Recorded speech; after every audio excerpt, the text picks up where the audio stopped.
When I first met Kennedy back in the late 1940s, she was actually a Republican. That's true, isn't it? Yeah. And had a little pink elephant tattooed in an inaccessible spot. Still got it. How did you come out of the darkness into the bright light of libertarianism? By your graceful hand, because you gave me Ayn Rand's Objectivist Epistemology over dinner, and you were like, you have to read this. And I didn't understand this libertarianism that you spoke of, because you were so smart, and you would bash all these liberals, and I would nod and acquiesce and say, yes, that's it, I agree. But then you would also badmouth Republicans for being social hypocrites. And you would sort of mutter under your breath, you're not a Republican, you're a libertarian. It's like, what does that even mean? I didn't understand. And luckily, under your mentorship, I came to see the light. And it took some years. Well, I'm glad you arrived. I've moved on from Ayn Rand, by the way, just so you know. She's very sad to hear that. But Ayn Rand didn't like libertarians. No, she hated libertarians. I'm amazed how you remembered all this stuff. I can't remember last week, but you're remembering back 20 years. Did you have to really canvass people and extract their memories? I did, and it was really amusing, because as I started going through the stories, and I would call people for stories about the Beach House and the Video Music Awards and almost getting fired, people would say the same thing, like, oh, I've forgotten that, and then they would remember details that I either didn't know about or had long forgotten. And that was true with you. You read the book and you realized there's a story in there that's patently false. That's true. But let's not say what it is. These things, it's actually a good story. So who cares? Let's let sleeping dogs lie. I'm trying to be professional, so I have a tattered list with me. Oh, well done. You actually got to make friends with pop stars. I never did that. But you were a hardcore journalist. I was a VJ. I was wearing men's MTV, pajamas and... But didn't have any cred. You made friends with these people, and I think we have the same estimation of Courtney Love, who's like a nightmare, right? Oh, God. Is that putting it too softly? It really is. And, I wrote some harsh things about Courtney in my book because I had to be honest. And, I had the chance to take him out through the editing process, and I didn't, because she's nuts. That's true. She still is to this day, and one of the most memorable scenes that I constantly relive in my mind is when you were interviewing Madonna on a platform at the Video Music Awards, live, and Courtney Love started emptying her makeup bag and throwing it at your head. It's also... Hi, Courtney. That's true. That's true. Do you know that she and Russell Crowe actually used to write poetry together? In balmy nights. I asked him about that once. I said, did you really do this? He said, yeah, as if, what would be wrong with it? So perhaps she has reserves that we're not seeing. She always needed a male collaborator, though. I found that very interesting. I thought that was kind of a weakness, because she told me that she wasn't interested in competing with the other women of the day, whether it's Liz Phair or Kim Gordon, that she wanted to compete with the boys, meaning Trent Reznor and Billy Corgan. Or do something with them. We don't know. Yeah, by compete, I mean... Put their... Now, you're also friends with Billy Corgan. Isn't he an Alex Jones Prison Planet guy? Does that worry you? Billy is one of those people, and libertarian means many things to many people. Doesn't mean that, though. Billy, no way. From what he said, he considers himself to be a libertarian. But he believes a lot of these conspiracy theories that are not grounded in reality or logic. Billy, are you here? What a wonderful surprise. You're also pals with Dave Navarro, a man who I also have to take to task, because he collects John Wayne Gacy clown paintings. Yeah. John Wayne Gacy being the famous torturer and murderer of children. I don't find that to be ironic. No, I didn't marry him. He was not the Dave I chose. You have to drop all these people. You have to drop them all. Kurt, whatever you tell me, I'll do. I seriously am your zombie slut robot, and if there's no Dave Navarro, I will make it so. Do I need to fiddle with his brakes? No, but he did. And that was one of the reasons I was attracted to him, because he had a dark sense of humor. So when you walked into his kitchen, he had one of those doctor's office urine collectors with dark yellow substance, and the label said Gene Hackman. And, I was hooked. Well, okay, that's funny. That's funny. But I agree. If it had been Bob Ross, it would have been more acceptable. Did you? You sort of left. There was a little tension when you left MTV. Did you mend fences before you left, or did you just? With who? With MTV in general? And you explain this in the book, but Yeah, it wasn't tension so much as my own personal anxiety because I knew I was going to leave. I knew that my contract was up in December of 1997, and I had been dating my boyfriend for 2 years, and I really wanted to be with him. He was never going to move to New York. And I knew that I would, if I was really in love and wanted to pursue an adult life, I would have to be with him. And I'd already been on MTV for 5 years, and it's one of those things like, how long can you be a VJ before you overstay your welcome at the party? And I wasn't really interested in finding that out, but it was a great source of anxiety. And I remember one story in particular that I get into in the book is we were flown to Texas, and Tony DeSanto might remember, if you're here, Tony, and if you could fill in the details of this. We were flown to Texas to interview Evander Holyfield at his gym. And we were held hostage in our hotel rooms for 3 days because at any moment the champ was going to call and we were going to take the entire crew, the entire production over to his gym and interview him probably for 20 minutes. And he preyed on it. And he decided at the last minute that it was revealed to him that MTV was immoral and horrible and polluted young minds. So after he was the last to 3 find out, I days think. of sitting in a hot hotel room in Houston, Texas, he decided that he wasn't going to do the interview. And that's when I wanted to take a handful of pills. Yeah.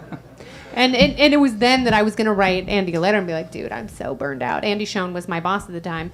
And then my boyfriend, Dave, was in a motorcycle accident. He broke his back in August of 97. And he had surgery. And he looked at me from his hospital bed, and he was very vulnerable. And I was very sad. And I realized, I knew I loved him, but I didn't realize how deeply I loved him. And he said, I don't want you to be my girlfriend anymore. I want to marry you. And I was like, oh, baby, I'm this is moving the to sweetest part of Seattle. the book. It's so cute. Oops, sorry. But no, he really is. Like, he's so awesome. I wish he was here tonight. But Kennedy's one of your greatest appearances, I think, was the thing with Rudy Giuliani, some address to many New Yorkers on a stage, and she's standing behind Rudy, who's rabbiting on about something, and fellating a microphone on camera. Just brilliant. Just the greatest thing that's ever you happened on are TV. one of the few people who thought so. You and Sumner Redstone did not share the same opinion that night. Sumner? He was a lovely man, I'm sure. But for the first time, and this was a big night, this was 1994, Yes. the Video Music Awards, and Kurt and Tabitha and the entire MTV News organization were always the broadcast before the Video Music Awards, before and after, and MTV News was an important part of all of these big events. The VJs, not so much. Like, we were lucky to get a ticket to the Video Music Awards, no +1. But this year in 94, they asked Bill Bellamy and me to present the Viewer's Choice Award, which was a huge honor. And it was also my 22nd birthday. And this was an enormous night, and I was so excited. And I had this great blue tie-dyed crushed velvet Todd Oldham suit and, you know, purple MAC lipstick, and I was feeling it. My brother had flown in, and Roseanne was the host that year, and she took the stage and insinuated that I had given Rush Limbaugh a blowjob backstage. Rush Limbaugh wasn't even there. So when it came time to solicit votes for the Viewer's Choice Award, it was Bill Bellamy, who was smiling and handsome, and Rudy Giuliani, who was completely clueless and had lobbied MTV so hard to come back to New York City for the VMAs, and me standing next to the mayor. And our faces go up on the big screen at Radio City Music Hall, and everyone starts booing. And I don't know why they're booing. I just assume, because I'd been there for 2 years and I had run into a lot of hatred and polarization, I assumed they were booing me. And so what do? You got to take the moment back from them. And the only thing that occurred to my young, still virginal mind was, I bet I can give this microphone a blowjob and get a few laughs. And that's what I started doing. And I watched the tape one time. It was Doug Herzog's Going Away video, which now miraculously disappeared when Rudy Giuliani ran for president. No one can find this tape. And I got this wild look in my eye, and it looks like possession. Like, all of a sudden, I'm standing there kind of oblivious, and then I look a little worried, and then it clicks, and I do this kind of like nutty Courtney Love looking at The microphone was delighted. The mayor had no idea, and Sumner Redstone was furious. To that point, he had no idea who I was. All he knew is he wanted me gone from the earth. And he probably And could yet have you made it happen. survived. And that was because of Andy Schoen. And actually, Lauren Levine, who's here tonight, went up to Tom Freston at an after party and made some joke about how funny that was, and Tom just met her with like icy silence and I will fire you the second stare, and she was like, okay, I'm gonna go get a cocktail. Good to see you guys. And somehow I kept my job. It was fabulous. It was a great reign that you had. How many years were you on MTV? Not as many as you. Oh, you were there for what? Like, nobody's been on as long as I know, and people ask me all the time, like, is Kurt still at MTV? And I say, yes, he is. Why not? No one I know watches anymore, so exactly. Do you always get that question too? I mean, there are people who always come up to you and say, why can't MTV be like it was back in the 90s? And I always say, nothing is like it was back in the 90s. If you want to watch videos now, you just go on YouTube. Yeah. But people seem to want to go back or something. Do you hear that a lot from people? I hear that more than anything. When I talk about my book, people wistfully do the 1,000-yard stare and they're like, remember when MTV played videos? And I do, and it was great, and it was fun, and it was gainful employment. But music is so different now. Media is so different now. And, they really... Although cocaine is cheaper, so... Thank God for Columbia, Kurt. Because that and Starbucks, that is an East Village freebase right there. But, my old boss, Andy Schoen, is starting a music channel. So we'll see, he's starting a channel with Diddy because there are enough people, in their estimation, who want music on TV again. What could go wrong with that? That'll be great. Hardly anything. Okay, well, do you have any questions for Kennedy? I think you do. Or Kurt. Like, you can ask Kurt questions, too. No, it's not about too. me. It's about you. I know, but I used to love walking past her office because it was the 90s, and, we were just newly leaving sexual harassment because we all had to take a sexual harassment. How do I figure into this? Well, you have to ask. But we all had to take these anti-sexual harassment seminars after Anita Hill, so we would stop talking about pubic hairs on our Coke cans.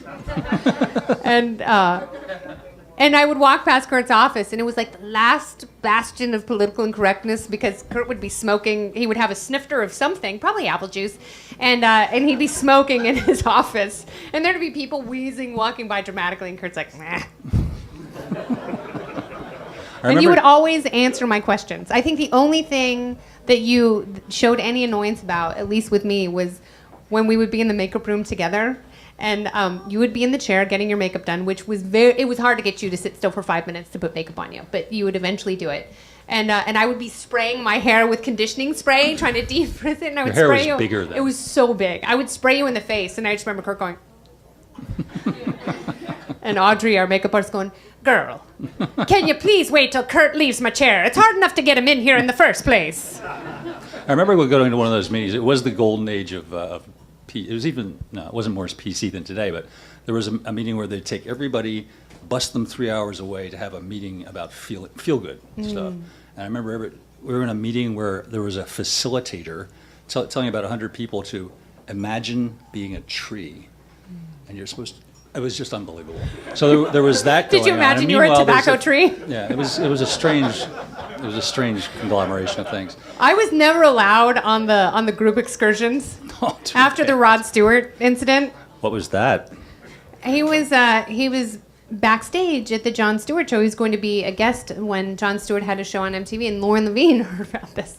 You poor thing. I'm so sorry. Lauren is my dear friend. She was my boss for a long time, and so many times she had to call and reprimand me for something, and she would say, I have to tell myself you're 20. I always forget.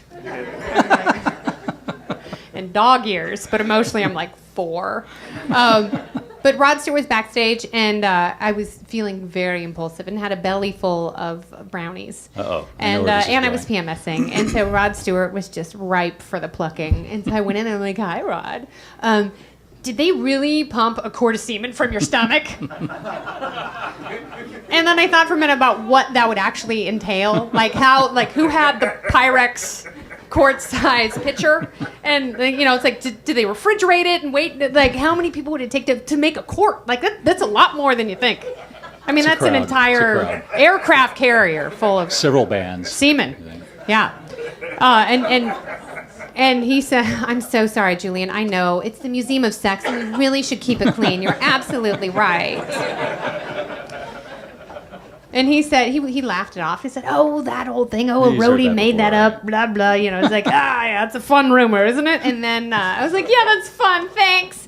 And I left and ate the other half of the brownie tray. And then Rachel Hunter, to whom he was married, the leggy supermodel, Rachel's mom, or whatever that stupid song is, he was married to her, and as they were walking out, you know, he seemed fine, but she was like, don't you believe the rumors you hear, blah. And then the next day I was called into Lauren's boss's office, and I was certain he was about to have an aneurysm because he was yelling at me with such intensity. The veins were actually external to his neck. He was so angry.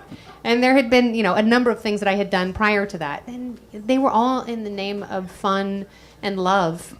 But some people just didn't understand. You always did, Kurt, and I want to thank you for that. did You my never best. judged me. I did my best. I did. Thank you. Does anyone have a question for Kennedy? Raise your hand real high. Yes. Libertarians. Hi, Jim. Hi, how are you, Kennedy? I used to read Reason Magazine while watching you on MTV. So how's that? Great. For That's like chocolate and peanut butter. Who knew it was so delicious? It's not a So my- sexual thing, is it?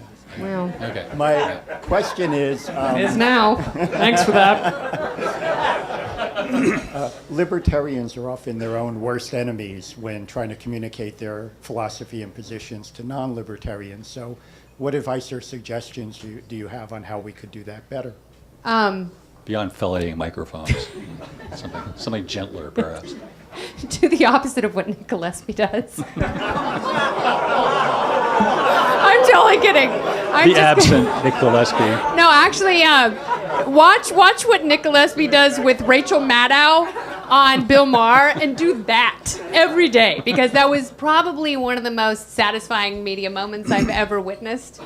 And sometimes I have it DVR'd. Sometimes I just rewind it to that moment where Rachel Maddow gets so mad at Nick, he's actually very restrained, and is using common sense, which is the enemy of emotionalism.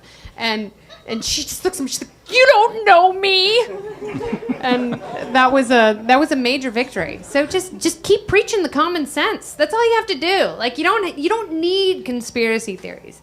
You don't need wild observations. You can just literally point out simple flaws and offer an even better, consistent solution. I think it's sort of an uphill battle because I don't think libertarianism is the default philosophical position for many people. So I think most It's a people don't constant have a philosophical might position, be. and that's the problem. I think most people, when they discuss politics, become so emotional, and that has become so accepted right. that the problem is when you try and insert some logic. So we're stuck you're with the shot culture down. of screaming at each other. You're stuck with Chris Christie. And you have to use words like undisciplined when you talk about him. Any other questions? Yes. Max Raskin from Bloomberg News. I'm speaking ex officio or unofficio. I mean, I guess so. I'm younger than all you. I mean, I know that there was this. Ooh, fancy pants! I knew that there was this. Everyone tells me that there was. Everyone tells me that there was a golden, like there is a golden age, and it was like that the golden age of MTV, and they used to put videos on TV, which I didn't know. Which I didn't know until recently, and Say Courtney the smart loves- things, because right now you sound like a Kardashian. Okay, sorry. So I was. It's bad. I guess it's better than looking like a Kardashian. So I guess my question is. No, you've got your beard is not thick enough. My cranium's not thick enough either. But anyway, so my question is, what do you guys think about the current crop of both celebrities and the current crop of people covering them? So like, how does Amanda Bynes and Lindsay Lohan compare to like Courtney Love? Yeah. And then the people, who's your counterpart today? And what do you think about her? I mean, Kurt has counterparts on MTV because there's still people who do MTV News. There are no more VJs. I mean, there really are not. I guess it would be people on the radio, and I'm a radio morning music DJ, so I guess I'm my counterpart, and I'm a huge fan of mine. But it's sad. It's a train wreck. But at the same time, it's also a gift. And I just keep wondering when Andy Dick and Amanda Bynes are going to get married. Because those are some reality spawn that I want to follow for decades. That sort of thing is eternal. I mean, there are always people like that. There's always Amanda Bynes. There's always the Biebers of the world. There's nothing wrong with it. I mean, people like that sort of thing. Fine, why not? But it's always been with us. It's back to the 40s, I suppose, like Screen Gems magazine or something. So I don't think there's anything new about that, and we shouldn't be upset about it. The culture is not coming to an end, but of course everyone here knows that. So forget I said. And Justin Bieber, by the way, has totally abandoned his monkey in Germany, and that is not a euphemism. Yes. Hi, Kennedy. How are you? How are you? Very well. Hi, Jerry. How optimistic or pessimistic are you on the future traction of libertarian ideas, and what is the ideological trend of the MTV generation? That's a great question, and something that I really love, and another reason I wanted to write the book is because the people who were my age when I was on MTV, because I was, kind of part of the demographic, having started so young, they're now having kids, they're paying taxes, they're involved in issues because they can't help it. And one of the reasons the 90s was so great is because it was prosperous and peaceful. And now our economy sucks, and we're spending a lot of money still fighting wars, still funding entitlements, still destroying small business with Obamacare. And the more people see that firsthand, the more they realize that both parties absolutely suck balls. And there has to be a better alternative. And that alternative is sitting right in front of them. And that is the consistent political philosophy that is libertarianism. And most people I know, whether they know it or not, are libertarians. Thank goodness I had Kurt Loder in my life to show me what that meant. And that's our job for other people. It's like, really? You want to have a handgun in your house and you support same-sex marriage? Libertarian. Boop. Oh, Julia. I feel better about the world. See? That was brilliant. Is there anyone else? That's it. No more questions. We're done. Okay. Thank you very much, everybody. Have another drink. Thank you very, very much. What's that? Oh. And I will be signing. Just so you know. She's very sad to hear that, but Ayn Rand didn't like libertarians. No, she hated libertarians. I'm amazed how you remembered all this stuff. I can't remember last week, but you're remembering back 20 years. Did you have to really canvass people and extract their memories? I did, and it was really amusing because as I started going through the stories, and I would call people for stories about the Beach House and the Video Music Awards and almost getting fired, people would say the same thing, like, "Oh, I've forgotten." When I first met Kennedy back in the late 1940s, she was actually a Republican. That's true, isn't it? Yeah. And had a little pink elephant tattooed in an inaccessible spot. Still got it. How did you come out of the darkness into the bright light of libertarianism? By your graceful hand, because you gave me Ayn Rand's objectivist epistemology over dinner, and you were like, "You have to read this." And I didn't understand this libertarianism that you spoke of, because you were so smart, and you would bash all these liberals, and I would nod and acquiesce and say, yes, that's it, I agree. But then you would also badmouth Republicans for being social hypocrites. And you would sort of mutter under your breath, "You're not a Republican. You're a libertarian." It's like, what does that even mean? I didn't understand. And luckily, under your mentorship, I came to see the light. And it took some years. Well, I'm glad you arrived. I've moved on from Ayn Rand, by the way. In that. And then they would remember details that I either didn't know about or had long forgotten. And that was true with you. You read the book and you realized there's a story in there that's patently false. Well, that's true. But let's not say what it is. These things, it's actually a good story. So who cares? Let's let sleeping dogs lie. I'm trying to be professional, so I have a tattered list with me. Oh, well done. You actually got to make friends with pop stars. I never did that. But you were a hardcore journalist. I was a VJ. I was wearing men's pajamas and but didn't have any cred. You made friends with these people, and I think we have the same estimation of Courtney Love, who's like a nightmare, right? Oh, God. Is that putting it too softly? It really is. And, I wrote some harsh things about Courtney in my book because I had to be honest. And, I had the chance to take him out through the editing process, and I didn't because she's nuts. That's true. She still is to this day. And one of the most memorable scenes that